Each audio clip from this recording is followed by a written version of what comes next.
What is your word for the summer? Spontaneous. Do the things. Do. Adventures. Vibes. Because it's a vibe. Crazy / good friends / crazy. Word that describes my summer would be impactful. Friendships. Protein, go team, O team, oh yeah. Wowie. Wowie. I bet you I got those idiots that say wowie. My word would probably be roller coaster. Grumpy ears. Bees. Bees. Bees? My word for the summer would be clarifying. Community. Growth. Uplifting. Community. Spectacular. My word for the summer is stratified, because there's a heck ton of layers, if I can say that. Oh well, too late. Brutal and beautiful. Brutiful. Bats. Bodacious. Dream. Life-giving. God-moving. Desert. Island. My word for the summer is reliance. Reckless. It would be beautiful. My word for the summer would probably be confidence. Roller coaster. Sandstorm. My word is videographer. Hello. My word is cuppable booty cheeks, because it's been a bottoms up leadership kind of summer. You know, the first week I was kind of like this, and the second week I was kind of like this, but by week 3 and 4, just right. My word for this summer is probably replenishing. Amazing. Spontaneous. Loquacious. It would be life-giving. Refreshing. Fulfilling. Mountain Dew. Take one. My word is queasy. My word for the summer is cool. I think my word for the summer would be healing. Outpour. Smiles. I think we're running a little low on gas. My word would be leap. Real life does exist. My name's Jeff. Jubilation. I would say unforgettable. My word would have to be yeet, because I think that it really embraces my youthful desire and my youthful spirit. My dudes. Sensual.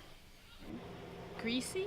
Sausage grease, bacon grease, turkey grease, cheese grease, oatmeal grease, cinnamon roll frosting grease. That is all. Spontaneously adventurous. Learning. Calling. Inspirational. Insightful. Breathtaking. Memorable. And full circle. Humbling. Happiness. Just to see people worshiping God, the same God that I worship back home, makes me happy. Oh, and my story for this summer is it was my first week when I counseled because there were no Brightwood salts, and I had a camper come back after DOS, and she was my last camper, and she was really hard to get to focus, but she loved to just have someone to sit and listen, like, as her brain processed. So we were sitting and we just talked and talked and talked, and finally she looks up at the sky and she's like, I think God's love for us is like the stars. There's too many to count, and sometimes there's clouds, so you can't always see them, but they're always there. And it was just this most special moment to have this 4th grade girl enlighten me about God's love and the stars. So it's week 1, everyone's getting ready for their first DOS. We're all standing around in a circle, being super prayerful and trying to ask God to be there for DOS and all this stuff. And then all of a sudden we hear this growl from the woods, and everyone just scatters and starts screaming, and Taco and Loco hold hands, and everyone's just like freaking out. And it turns out there's a raccoon, multiple raccoons, like a mom and her babies, and they're all scurrying around the amphitheater. later, and we were just sending Gracioso out to bring all the kids back, and we were all freaking out about if everyone was going to get attacked by raccoons during DOS. And Taco and Loco are just still standing there holding hands like multiple minutes after, and all the boys go out into the woods trying to find the raccoons, and all the girls are like screaming in one corner, and it was just utter chaos, and it was like really kind of terrifying in the moment. And then all the kids come back, and we were like, okay, just go sit on this one side of the amphitheater, but didn't tell them why. I told them if they asked that it was for them all to be more close and intimate for DOS, but really it was because there were raccoons in the trees that were possibly going to attack us, but they didn't, and it was okay, and now it's a funny joke. So that's my story. Yeah, there was this one morning, I believe it was during Rolling Hills, I was told to come in for pancakes or French toast. I think it was pancakes. And I saw Danny pass me on the road, perfectly fine on his bike. And I had been practicing riding my bike with no hands. So so I start over there at Tahoma, and I'm biking down, no hands, make it all the way down there. I go into the kitchen, start putting on my shoes, and Danny comes around the corner. I go on that turn to go right into the kitchen, and He fell off his bike because he was riding with no hands and going too fast around the corner into gravel. Danny comes around the corner with a scraped up arm, all bloody and red, and he says, "Hey, Emu, you got things for a few minutes? I'm gonna go find Band-Aids." And I'm like, "Yeah, sure. What happened to you in the last 5 seconds?" I think the best part was I walked in there and I'm like, "Hey, Emu." And I don't think I've ever seen someone's mouth go as wide or such a high-pitched sound be exerted from a human. But Emu is capable of that, as I learned. Me and my ears. And I just start things, and he goes off to various places to try and find Band-Aids, and eventually tapes himself up and then joins me for pancakes. I was driving kids to the ranch from Timber Rock in week 4, and I accidentally brought a kid who was wearing shorts. And when we got to the ranch, I dropped them all off and I started to drive away. And then Rowan got on channel 2 and radioed me and says, "Hey, Gracioso, we have a kid here without any pants," and stopped. And then I went and talked to her, but everyone else on channel 2 heard it and were laughing that I apparently brought a kid who wasn't wearing pants to the range.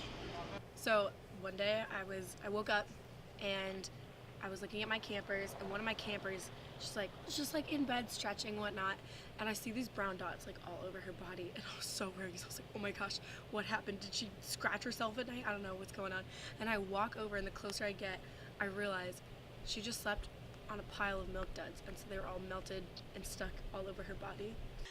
So Tupac this summer had very long hair that was just awful, and so and I felt strongly about this, and so it was during staff training week, and we hadn't really talked very much, so I felt really bad about this. But he came up the stairs at Nisqually, and he had it in French braids, and I saw it from afar, and I was just like, oh gosh, that's just terrible. And he walked up, and I was like, "Are you wearing French braids?" And he was like, "Yeah, what do you think?" And I was like, not a fan. And then something happened, and I had to quickly turn around, so I couldn't even laugh it off and be like, "Oh, that was funny, it was a joke." I was just like, it was not cool at all. And I just felt terrible about it. And so the entire day, I was just talking to Nasco and TM, being like at every break, I would be like, "Oh my gosh, I bet he just hates me. That was so rude of me to just not even I was the one who brought it up and then pointed out how much I hated his hair because it just looked so awful." Anyway, so this has been an ongoing thing. So I couldn't live with it anymore. I felt so guilty about this. So at dinner, I just yelled. I was like, "Tupac!" And then he was like, "What?" And I was like, "Oh my gosh, I'm so sorry. Today I had no right to comment on your hair, and I just feel so guilty that was so rude." And then he was like, "Oh," and he totally forgot about it, of course, whereas I had been going over it in my mind all day. So this has been ongoing throughout the summer, that I have been at any opportunity telling him that he should cut his hair, and so now he's gone, and I was like, that's interesting. But I just received this in a gift bag, and it's pretty gross. That's one of them. Dues Clues, 2018. Towards the beginning of the summer, Nathan and Tad and a bunch of other people decided it was a good idea to collect Dew cans so that we could build a boat. I have been collecting cans and drinking as many Mountain Dews as I can. We would chant "build the boat" every time they would do Chug-a-Dew. We had this giant bag of Mountain Dew that we're keeping in the big shop room, and I had probably over 200 cans. Rowan asked me, she was like, what would happen if that bag just disappeared? All of a sudden, Nathan walked into his room and his stash of empty dew cans that we were going to use for the boat was gone. And we thought at first that it was just like Dan who had taken them and accidentally threw them out. And it was like a mistake. We got the dew and we hid it out in Rowan's shed. Her, Loco, and I all began to create this elaborate scavenger hunt for O-Team and Nadar for their dew cans. So it started with a note that asked Nathan. He found a crushed dew can in his mailbox with a building block saying, do you want to play a game? Yes or no? If no, you'll never see your dew again. And so we're all freaking out, you know, of course we circle yes and put it back. And the next day we get a note at the guard stand that just says, the game has begun. So the hunt was on. So the summer went on, and it happened for a few weeks. They were finding these clues, and people were really suspicious of all sorts of people. We built this whole board in Tahoma with red line and everything going from different spots on camp where we found clues. And it took us all around camp. And down at the waterfront. The archery pit. At the top of the flagpole. One at Liberty Ridge. At the hay barn. We even put one at Naunus too. All around camp. We ended up even going up to Grand View, which we went to at 11:30 at night. And we're walking to Grand View, and it's me, Sharkbait, Sherlock, Friday, and I think one other person. Oh, Ponder. And the whole time walking there, we were walking in the pitch darkness. Sherlock thought it was a good idea to scare us all by throwing rocks into the woods and making it sound like someone was following us or a big animal was tracking us almost. We're all freaking out. We all, grab a rock in case we need to, fight a cougar. Sharkbait is just freaking out. He's like, there's something in the forest, it's following us, we're gonna die. I wasn't scared, but it was a little freaky for some other people.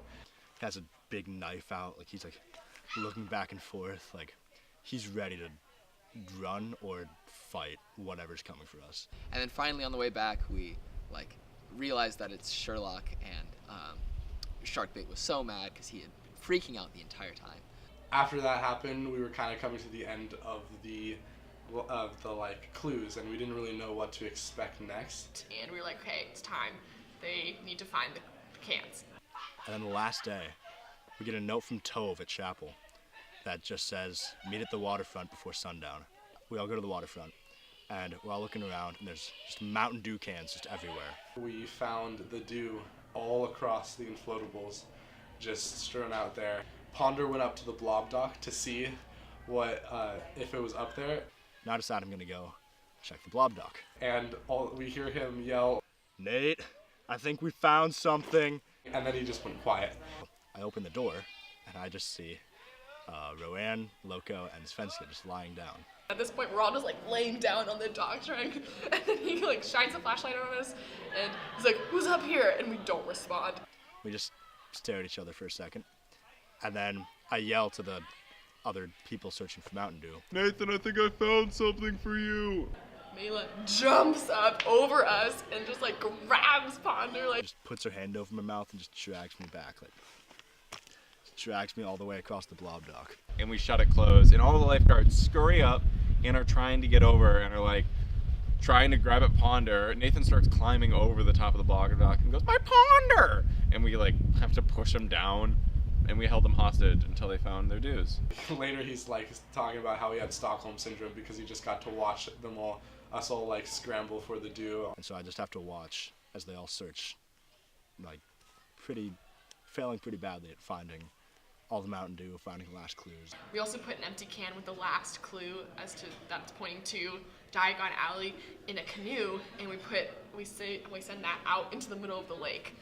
And so our whole plan was to sink the big bag of cans that we had in the lake, in the old dive section, what used to be called Diagon Alley. And we go down during chapel to the waterfront. We have our cans all bagged up, triple trash bagged. And we attached some rocks to it, attached an anchor, and dropped the Mountain Dew in the water. Mountain Dew cans did not sink. They're completely full of air. Air is very buoyant. We were looking around and we're like, okay, we don't really know how much time we have until they're gonna get down here. This could be a 15-minute thing, or this could be a couple hours or something like that. So I look at Rowan and I was like, how are we going to sink this dew? Because like we need the dew to be sunk at the bottom of the lake in order for this to work. And we're looking around for a bucket or something. We're like, can we tie them to a chair and sink the chair? But then the waterfront chairs don't weigh anything, so that didn't work. And I look at the back of the waterfront. I just saw Titus. I was like, we need to take Titus. So I walked back to the back of the waterfront, where there's conveniently probably 300 or 400 pounds of rocks just sitting next to it. And we started shoveling the gravel into Titus that we put on the corner of the dock that we would use to sink the Mountain Dews. As soon as Titus is full of like probably 60 pounds of rock, we also tie on an anchor too to Titus, and then we tie on the trash bags to Titus, and we're like, okay, this is it. If this doesn't sink it, nothing will. Shimmy Titus over to the corner to sink it. I'm holding on to Loco and Mela as they're trying to like push it off the edge. We let it go. Wobbles a little bit, the top is full of air. We get some water in it. Rowan starts violently kicking into the water because she really wants it to get down there. And so we finally get it low enough and water starts seeping in, and then Titus just disappears. And then the trash bag snaps. We don't have Titus anymore, and the dews are still on the surface. We all look at each other and we realize, just sank Titus. We just sank Titus with like 60 pounds of rock, plus an anchor that we need to get back. And the cans are floating away. And we were like, oh my gosh, like what do we do? At this point we're like, someone's still eventually gonna have to get Titus, but there's an anchor tied on to this thing. We're like, well we'll figure this out later. And we're like, that can be a project for the lifeguards later. I mean, eventually we got him out. Or they got him out, I don't really know. I ended up having to dive for this trash can so I wouldn't get in trouble. O team got all their Mountain Dews. We got a kick out of it. And we're still waiting for the boat to be built. So hopefully that boat got built. But we're not exactly sure about that. Whatever. What's up? Because I took that one out.